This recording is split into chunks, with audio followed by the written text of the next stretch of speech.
지금 여러분께서는 광주 가톨릭 평화방송 향기로운 오후 주님과 함께를 듣고 계십니다. 우리는 하느님께 바치는 그리스도의 향기니까요.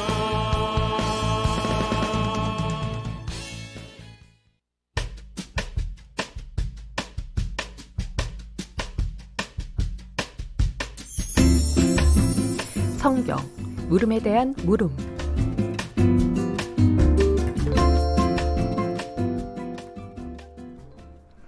이 코너는 가톨릭 신자들이 신앙생활을 하며 느꼈던 성서적인 물음에 대해서 살펴보고 다시 한번 신자들에게 새로운 신앙적 물음을 던짐으로써 묵상해보는 시간입니다. 신자들의 신앙 길잡이가 되주실 사목국 부국장 정규현 시몬 신부님과 함께합니다. 신부님 어서 오세요. 네, 안녕하십니까. 반갑습니다. 네, 신부님 요즘 어떻게 지내셨나요?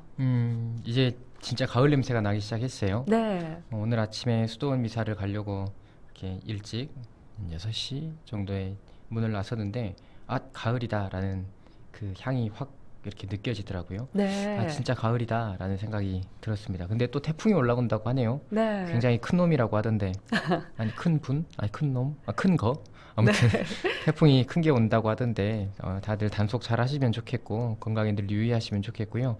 코로나도 항상 조심하시고요. 저희 교구청도 한바탕 휩쓸고 지나가더니 지금은 조금 잠잠한 듯합니다. 항상 건강에 유의하시면서 시간 보내시고요. 저는 요즘에 그 개학을 해서 네. 정치는 굉장히 여유로워지고 사실 가을의 그 냄새, 가을의 향이라는 게 그렇잖아요. 네. 어떤 여유로움이나 살갗에 닿는 감각이 굉장히 그 풍요롭고 넉넉함을 주는 그런 느낌적인, 그러니까 늘 추석을 이 냄새와 함께 지내서 그런 느낌을 받는 것 같아요. 네. 어쨌든 그런 생각들이 드는데 몸도 바쁩니다. 마음도 바쁘고 네. 계약을 해서 그런지 모르겠지만 어쨌든 그렇게 보내고 있고요. 이런 네. 가운데에서도 이제 하느님을 놓치지 않고 살아가기 위해서 노력해야 된다라는 저 스스로에 대한 그런 성찰들도 함께 해봅니다. 네, 정말 신부님 말씀대로 가을의 향기가 지금 조금씩 이렇게 스물스물 올라오고 있는 것 같아요. 모두 가을의 향기로 행복한 날들 보내시고 신부님 말씀대로 또 태풍도 지금 오고 있다고 하니까요. 대비 잘 하셨으면 좋겠습니다. 그리고 또 신부님 항상 바쁘시지만 건강관리 하시고요. 네.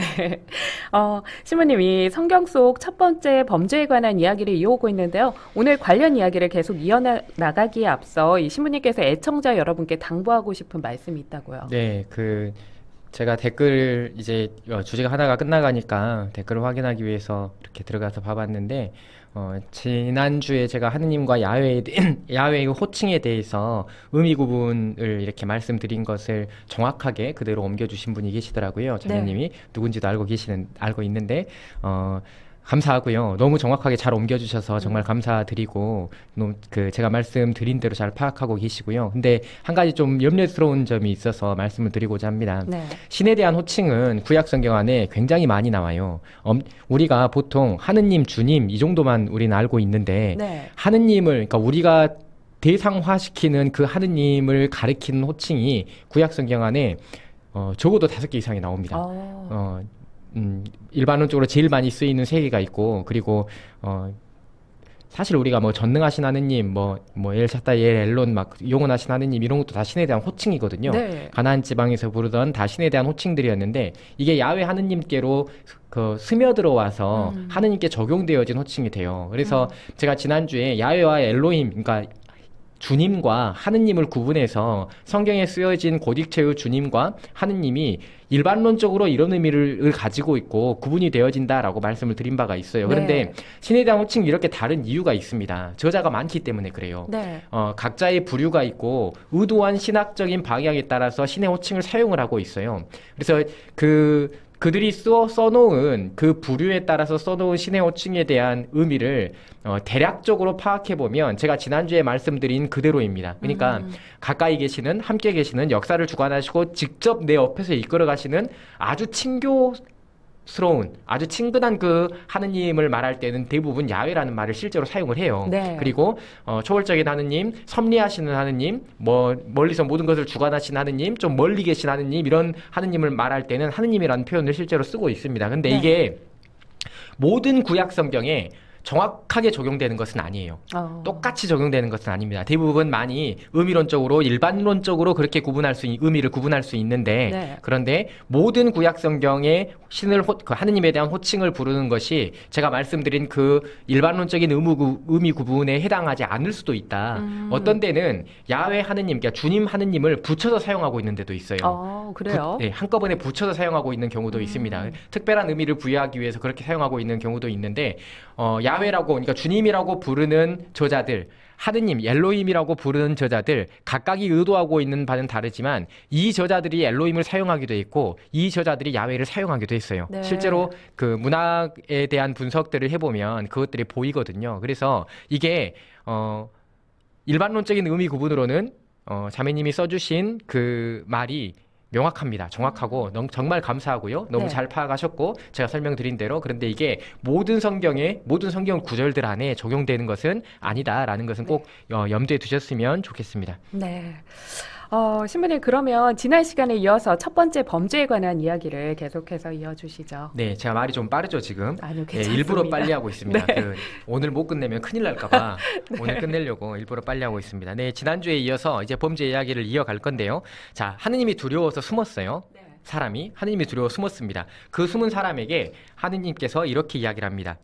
네가 알몸이라고 누가 일러주더냐? 뭐 두려워서 숨었다고, 내가 알몸이기 때문에 두려워서 숨었다고 이야기를 하는데 네. 네가 알몸이라고 누가 일러주더냐? 내가 너에게 따먹지 말라고 명령한 그 나무 열매를 네가 따먹었느냐? 라고 묻고 있습니다. 네. 이 질문은 얼핏 보면 사실 우리가 별로 생각 안 하고 넘어갈 수 있지만 하느님이 모르시기 때문에 물어보는 걸까요? 그렇지 아니죠. 않아요. 네. 그렇지 않습니다.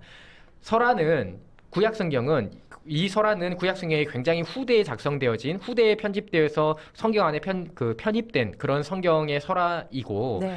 그렇다고 본다면 하느님의 전지하심에 대한 것이 전제되어 있는 상태에서 놓여진 설화라는 거예요. 네. 이 구절은 하느님이 몰라서 알기 위해서, 정보를 획득하기 위해서 네가 왜 숨었냐? 네가 그 열매를 따먹었냐라는 것을 묻고 있는 게 아니에요. 네. 네가 그 열매를 따먹었는지를 고백하라는 것입니다. 하느님 앞에서 그 두려워 숨어버린 그 하느님, 그 사람에게 내 앞에서 네가 그 열매를 따먹었다는 것을 네. 인정하고 내 앞으로 나와라, 나서라 라는 그러한 하느님의 권유이자 초대라는 것이죠. 네. 몰라서 정보를 획득하기 위해 묻는 것이 아니라 그렇게 내 앞으로 이제 나오려면 너는 먼저 네가 저질렀던 잘못을 인정하고 받아들여야만 한다라는 것을 말하시는 그러한 내용이구나라고 우리가 생각할 수 있어야만 합니다. 네. 그런데 남자의 답변이 굉장히 당혹스러워요. 당신께서 저와 함께 살라고 주신 여자가 나무 열매를 저에게 주기에 제가 먹었습니다 라고 대답을 해요. 여기에는 굉장히 중요한 대목이 숨겨져 있습니다. 네. 이 대답은 여자에게 책임을 전가하고 있죠. 먼저 네. 여자가 나에게 열매를 주니까 내가 먹었습니다 라고 하며 여자에게 책임을 전가시키고 있어요. 네, 맞아요. 더불어서 또 한 가지가 무엇이냐면 당신께서 저와 살라고 주신 여자가 라고 이야기를 합니다. 이것은 내가 이 나무 열매를 따먹은 것은 내 잘못이 아니라 네. 여자의 잘못이고 근본적으로 하느님의 잘못이다 라고 이야기를 하고 있는 거예요. 네. 정말 듣고 보니 그렇네요. 그죠. 제가 잘못했습니다라고 하지 않고 계속 이 핑계, 저 핑계를 대는 그런 모습인데요. 그렇죠. 그러니까 핑계를 댄다라는 그런 협소한 의미라기보다는 네. 우리가 죄를 벗어나기 위한 그러니까 우리가 죄 짓는 것에 대한 속성을 그대로 보여주고 있는 설화라고 보시면 돼요. 네. 우리가 죄를 벗어나기 위한 가장 좋은 방법은 숨는 것입니다. 네. 실제로 숨는 거예요. 아무도 모르면 되겠지라고 생각하고 숨는다는 것이지요. 보통 그렇죠. 자기 잘못을 네. 먼저 인정하기에 앞서서 숨는 것이 먼저예요. 대부분 그래요. 잘못을 저지른 아이들을 한번 생각해 보면 네. 숨기는 것이 제일 먼저입니다. 맞아요. 그리고 또한 그 숨긴 것이 드러나게 되었을 때 어떻게든 이것을 모면하기 위해서 그것을 벗어날 수 있는 방법을 찾고 책임을 전가하려는 모습들. 내 잘못이 아니다. 우리 근본적으로 그렇잖아요. 맞아요. 신자들이 저한테 한 질문 가운데 하나가 이런 거예요. 왜 생명나무나 송과학을 알게 하는 나무를 그 가운데 둬갖고 그런 일을 못하는데 그렇게 둬갖고 네, 하나님이 하신 만들었냐. 그 일을 네. 그런 일을 만들었냐 그거에 대한 말씀은 드렸지만 네. 우리가 이런 생각을 갖는다는 것이지요. 그 일을 안 했더라면 이 일이 안 일어났을 텐데 인간관계로 따져서 이것을 내가 안 했더라면 이것이 네가 그 짓거리를 안 했더라면 내가 지금 이 사태가 안 벌어졌을 텐데 맞아요. 이런 생각 이런 방식으로 우리가 사건이나 상황들을 이해한다는 것이지요. 네. 그대로 보여주고 있어요. 당신께서 여자를 나에게 줬지 않냐. 그래서 내가 잘못을 한 것이다. 당신 책임이다. 라고 말한다는 것이죠. 네. 죄를 지으면 당신 책임이다.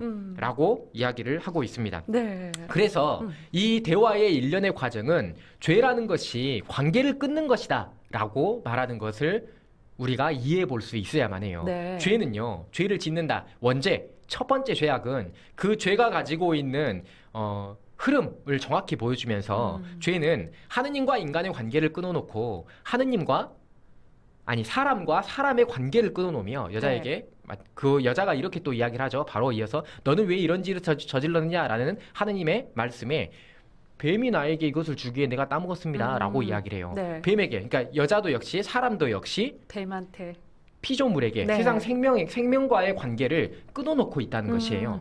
관계의 비틀림을 만들어내는 것이 죄가 가지고 있는 본질이라는 것입니다. 내가 네. 어떤 잘못을 저질렀다. 사람이 혼자 죄를 지을 수 있나요? 혼자 없죠. 죄를 지는 네. 것은 진짜 힘들어요. 자기 머릿속이나 상상 안에서 열심히 죄를 지을 수 있다고 쳐요. 근데 누가 알아요, 그것을. 그런데 행위로 드러나는 모든 죄악들은 대부분 관계를 끊어놓습니다. 제일 중요한 것은 홀로 있을 때 내가 생각으로, 마음으로 짓는 모든 죄들, 네. 하느님과의 관계를 끊어놔요. 하느님을 보기가 두려워지는 것이죠, 네. 그때부터.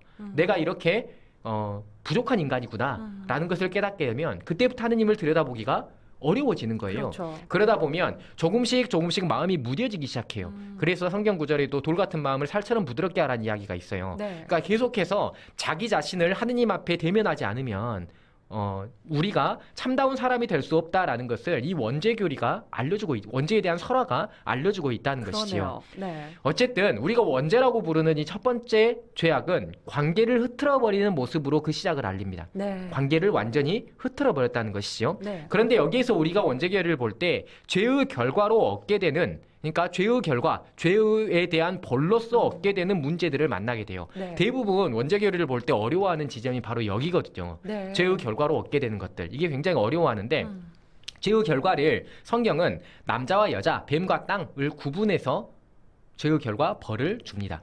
하느님께서 남자와 여자, 뱀과 땅, 네. 땅까지 벌해요. 땅까지 벌하는데 이것은 설명이 될 겁니다. 어쨌든 먼저 뱀하고 땅은 저주를 받아요.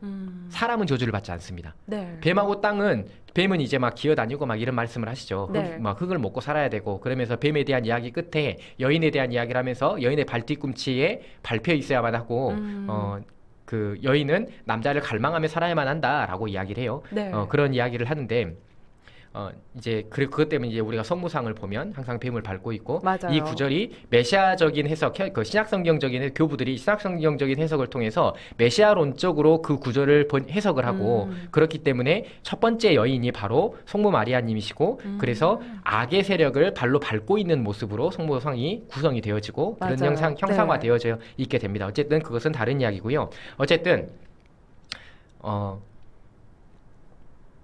여자에게 제시되는 벌이 먼저 나오고요. 네. 여자에게 제시되는 벌이 어떻게 나오냐면 출산의 고통입니다. 아이를 낳을 때 출산의 고통을 겪게 된다. 그리고 나서 방금 전에 말씀드렸다시피 네 남편을 갈망하고 그는 너의 주인이 되리라 라고 이야기를 해요. 네. 이게 북의 사회의 시작을 알리는 것이 아니냐, 남성 중심 사상을 알리는 것이 아니냐라고 물어볼 수가 있어요. 네. 그런데 꼭 그렇게 해석할 수만은 없습니다. 현대의 학자들은 대부분 이 구절을 관계의 비틀림의 절정이라고 이야기를 해요. 네. 그러니까 그들이 살아가고 있었던, 이스라엘 백성들이 살아가고 있었던 문화, 그 문화 안에서 남자와 여자가 동등한 위치가 아니었어요. 실제로. 그러니까 지금 이 설화 자체가 그들이 가지고 있는 문화를 역행하는 것이라고 제가 한번 말씀을 드린 적이 있는 것 같은데 말했었나요?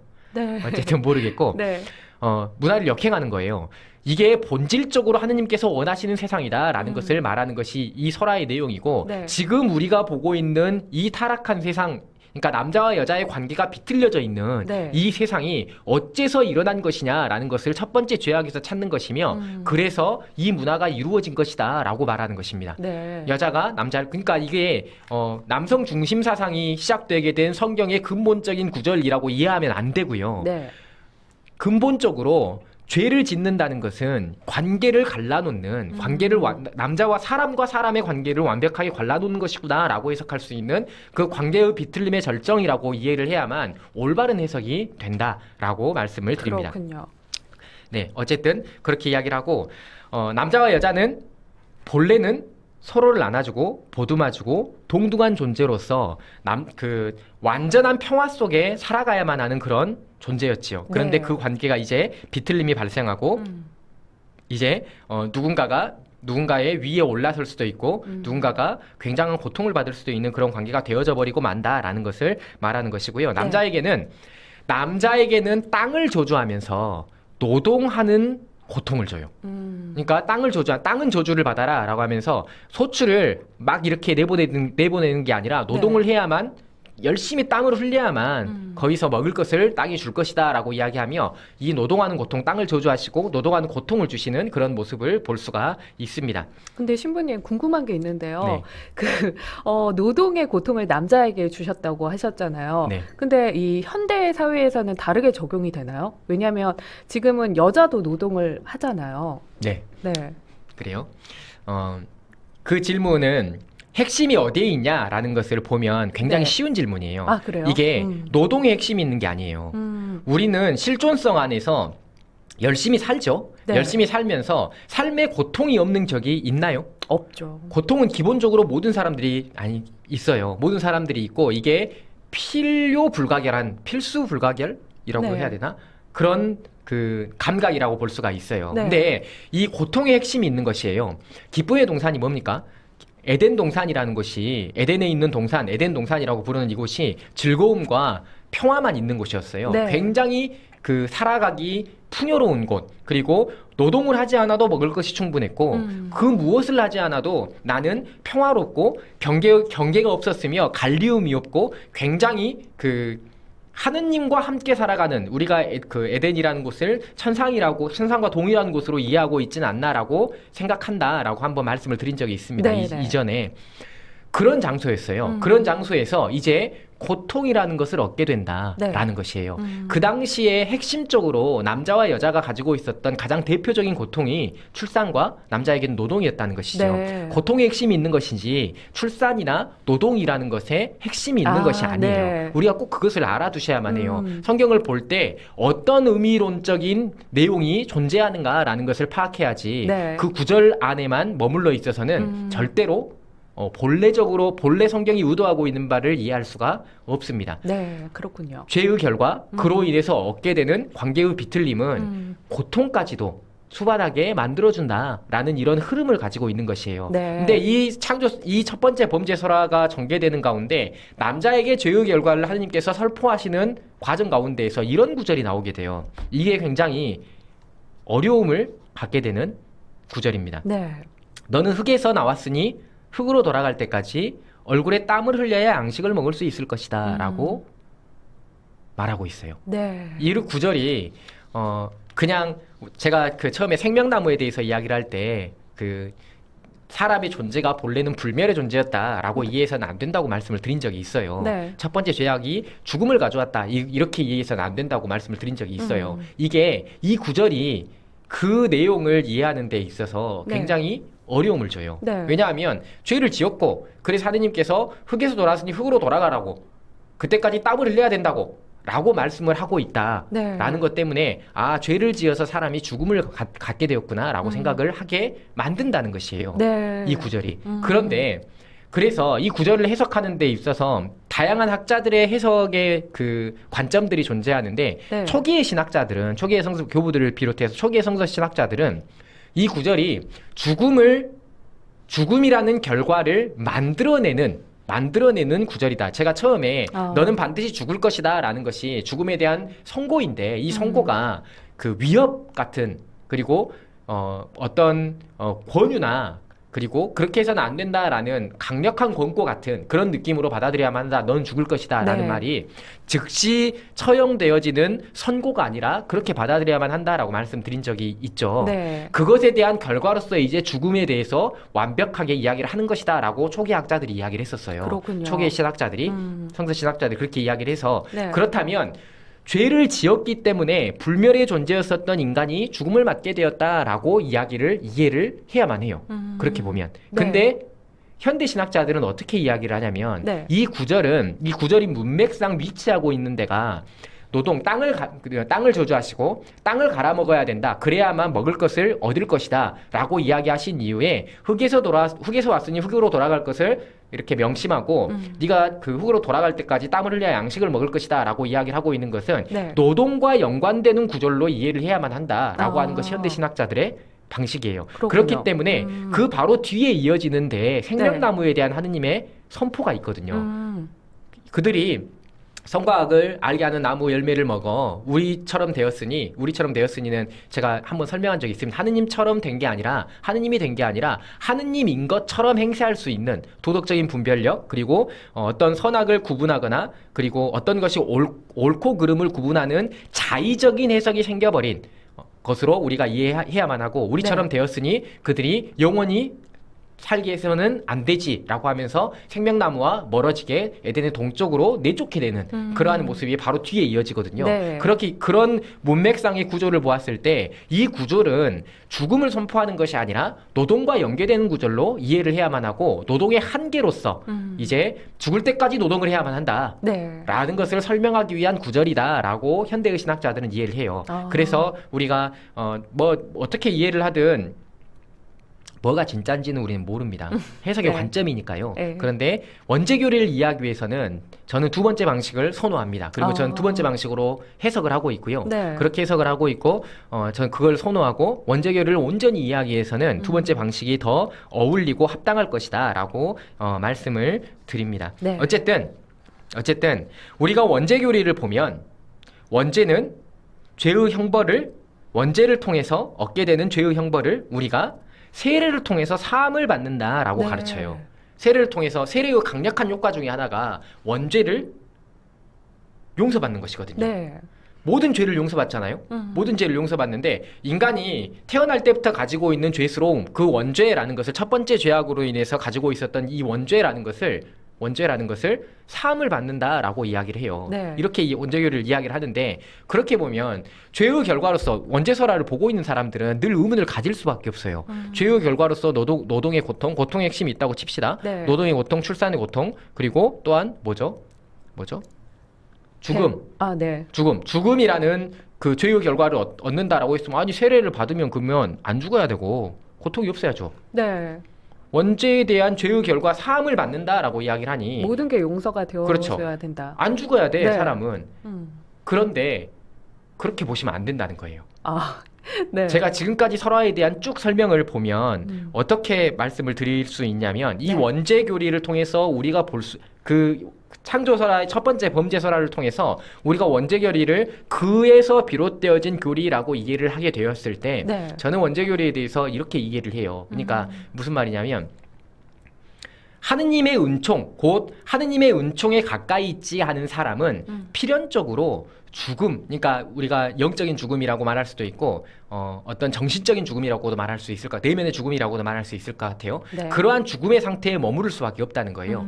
죄가 하느님과의 관계의 비틀림을 만들어버렸다면 이 관계의 비틀림을 만들어버렸다면 우리는 태어나면서부터 관계의 비틀림을 이미 하느님을 모르기 때문일 수도 있고요. 관계의 비틀림을 가지고 있다라는 것을 전제하고 있다는 것이에요. 근데 우리가 세례를 받음을 통해 하느님과의 관계가 회복된다는 것입니다.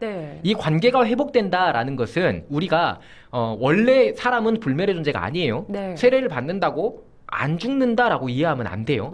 그렇게 이해하면 안 된다는 것이에요. 세례를 받는다고 죽지 않는다라는 것이 아니라 하느님의 은총의 길이 열려 있다는 것이에요. 그리고 내가 이제 그 생명나무가 있는 하느님의 거처라고 이해하는 하느님의 완전한 질서, 완벽한 창조 질서라고 할 수 있는 그 하느님의 세계에 내가 들어갈 수 있다는 것을 의미한다는 것입니다. 네. 이게 굉장히 놀라운 신학적이고 영성적인 해석이라고 생각하실 수가 있어요. 네. 그러니까 우리가 정신세계나 아니면 기도의 세계나 영성적인 세계 안에서 우리가 하느님과의 친교가 회복되게 되었을 때 결국에 우리는 하느님과 함께 살아가는 세상을 맛보게 되는 것이고 네. 그 함께 살아가는 세상 가운데에서는 죽음이 아니게 될 수 있다는 것이지요. 그렇기에 죄의 결과, 그러니까 우리는 하느님과의 친교의 회복을 통해 죽음을 극복하게 되는 것입니다. 그래서 예수님께서도 그렇게 이야기를 하잖아요. 영원한 생명에 대한 이야기는 그 나중에 기회가 있으면 다시 한번 이야기를 하도록 하고요. 네. 영원한 생명에 대해서도 다른 방식으로 이야기를 하는 것처럼 우리가 원죄교리가 실제적으로 드러나는 차원 안에서의 죽음에 대한 극복, 이게 그 세례를 통해 원죄가 극복되어지는 것, 이런 방식으로 해석하면 안 된다는 것이죠. 고통도 역시 마찬가지의 차원입니다. 우리가 세례를 받는다고 고통이 없어지나요?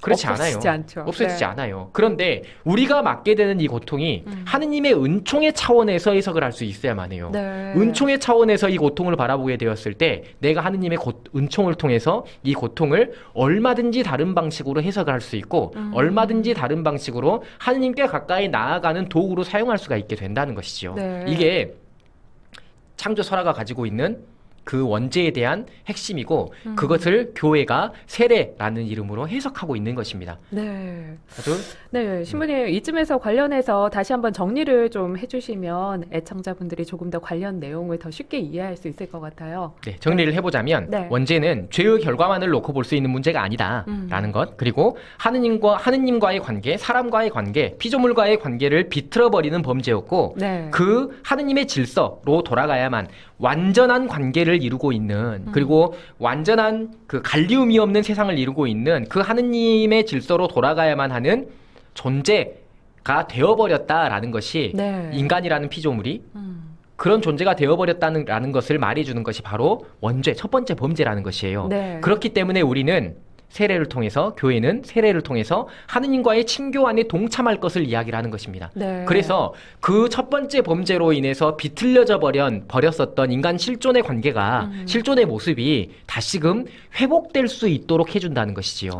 다시금 하느님께로 돌아갈 수 있도록 하고 구원의 장이 열리게 되며 네. 구원의 길이 열리게 되고 우리가 구원을 향해서 나아갈 수 있는 그러한, 우리식으로 치면 그리스도인이 된다는 것입니다. 실존이 바뀌어 버린다는 것이에요. 네. 그래서 그래서 원죄와 세례의 관계를 우리가 굉장히 밀접하게, 아주 뗄 수 없는 관계로 네. 교회는 해석하고 설명하고 있다는 것이죠. 이렇게 하느님과의 친교가 회복됨을 통해서 우리는 구원의 여정 속으로 들어가게 되고 구원의 은총을 받게 되고, 이 은총이 결국 하느님의 질서 안으로 들어가게 되며 그 첫 번째 범죄에서 이야기하는 모든 죄의 결과들, 그 벌들을 우리가 극복하게 된다는 것입니다. 네. 그 결과들을 모두 치워내게 된다. 구원의 은총 안에 머물러 있게 되었을 때. 네. 이것을 다양한 방식으로 설명할 수도 있겠지요. 죽음 이후에 맞게 되는 구원의 상태로 설명을 할 수도 있겠고, 하지만 우리는 세례를 통해서 그렇게 구원의 장과 구원의 길이 열린다라고 우리가 말할 수 있습니다. 네. 어쨌든 교회는 하느님의 일로서 원죄에 대한 사함을 받는 세례를 주는 것이고, 네. 우리는 그렇게 하느님과의 친교를 회복하고 다시 기쁨의 원천인 에덴의 상태, 이 상태로 완전한 삶으로 돌아간다라고 말하는 것이 성경의 범죄설화와 그에 대한 해석으로서의 원죄교리이다라고 말씀을 드립니다. 네, 그런데 신부님 한 가지 의문이 듭니다. 우리는 세례로 완성되어야 하는 게 아닌가요? 그렇죠. 제가 그 지점에 있어서 굉장히 많은 그 생각들을 가져요. 저도 역시. 네. 성사는 거룩한, 그러니까 사효성이라고 하죠. 그 일 자체로 모든 효과를 가져와야만 해요. 일 자체로. 네. 모든 효과를 가져와야만 하는데 그 일 자체로 모든 효과가 가져왔다라는 것을 의식하고 인식하는 것은 내 몫이 되는 거예요, 결국에. 그러니까 우리는 그러니까 개신교라 하면 안 되나? 타종교는 세례를 받음과 동시에 구원을 받았다라고 이야기를 하잖아요. 네. 구원을 받았다. 그런 확신을 갖게 되잖아요. 그러니까 우리도 역시 마찬가지의 교리적인 네. 그 믿음이 있어야만 해요, 사실. 그런데 사람은 인식에 그게 좀 어리석은 것 같잖아요. 네. 나는 하나도 변하지 않았는데 구원 받았다라는 확신만 갖고 있는 게 무엇이냐, 이게 뭐냐라고 생각이 들 수밖에 없잖아요. 그렇죠. 우리가 그래서 더 지성이 있다고 생각을 하는 거고, 네. 어찌됐든 구원의 장이 열렸고 실제적으로 내가 구원을 얻었다. 그리고 죄의 사함이 방금 전에 제가 말했었던 본래적인 완성의 상태가 획득이 되었다라고 해도 내가 인식하는 게 굉장히 중요하게 돼요. 내가 인식하는 게. 네. 그 인식의 과정이 지금 우리의 삶이 되는 겁니다. 그리고 나서 우리는 더 완성된 그리스도인을 향해 가는 것이고요. 그리고 나서 마지막에 우리는 그러한 우리의 삶을 하느님 앞에서 드러내야만 할 때가 올 것이다라는 것이 교회가 사람이 가지고 있는 죄스러움을 이렇게 성경을 통해 설명하는 흐름, 네. 방법이라고 말씀을 드릴 수가 있는 것이죠. 그렇군요. 이 몇 주에 걸쳐서 성경 속에 나오는 첫 번째 범죄에 관한 이야기를 나눠봤는데요. 이 신부님께서는 이 이야기를 통해서 신자들이 어떤 묵상을 하시나요? 네, 어떤 교리를 도식적으로 받아들이는 것보다 무엇보다 중요한 것은 교리를 통해서 내가 만들어야만 하는 신앙입니다. 그렇기에 특별히 창조설화를 마치면서 하느님과의 친교 상태에 대한 본인 자신의 성찰들을 좀 해보셨으면 좋겠다라는 물음을 던져드리고 싶어요. 네. 내가 홀로 있을 때 혹은 어떤 성당 안에 있을 때라든지 다른 누군가가 있을 때라든지 내가 하느님과 맺고 있는 친교는 내가 하느님과 맺고 있는 그 밀접한 관계는 어느 정도인가라는 생각을 꼭 해보시면서 그런 성찰들, 생각들, 고민들 해보셨으면 좋겠다라는 말씀을 남겨드립니다. 네, 최맹자님이요. 네, 야훼, 주님, 하느님, 엘로힘 같은 의미로 부르면 안 되나요, 신부님? 하고 이렇게 물음을 남겨주셨어요. 야훼가 주님이고요. 하느님이 엘로힘입니다. 번역이 그래요. 네. 히브리어로 야훼를 지금 우리가 주님으로 번역을 하고 있고요. 그리고 히브리어로 엘로힘을 지금 하느님으로 번역을 하고 있어요. 네. 같은 의미로 생각하셔도 됩니다. 같은 의미로 생각하셔도 되는데 성경에 대한 문학적인 의미들을 파악을 할 때, 그 흐름을 파악을 할 때 이 의미 구분을 일반론적인 제가 처음에 말씀드렸던 네. 그 의미 구분을 알고 있으면 성경의 본래적인 의미를 파악하는 데 도움이 되기 때문에 네. 말씀을 드렸던 거고요. 같은 의미로 여러분들이 알고 계시는 그 하느님으로 해석하고 받아들여도 아무 문제 없습니다. 네, 잘 들으셨죠? 네, 5177 네, 애청자님이요. 네, 국악성과 하느님의 어린 양 위로받고 싶은 마음에 신청합니다. 평화를 빕니다. 이렇게 신청곡도 네, 남겨주셨네요. 네, 신부님과는 아쉽지만 여기서 인사 나눠야 할 것 같아요. 오늘도 좋은 말씀 고맙습니다. 다음 주에 또 뵙겠습니다, 신부님. 감사합니다. 네, 사목국 부국장 정규현 심원 신부님과 함께했습니다.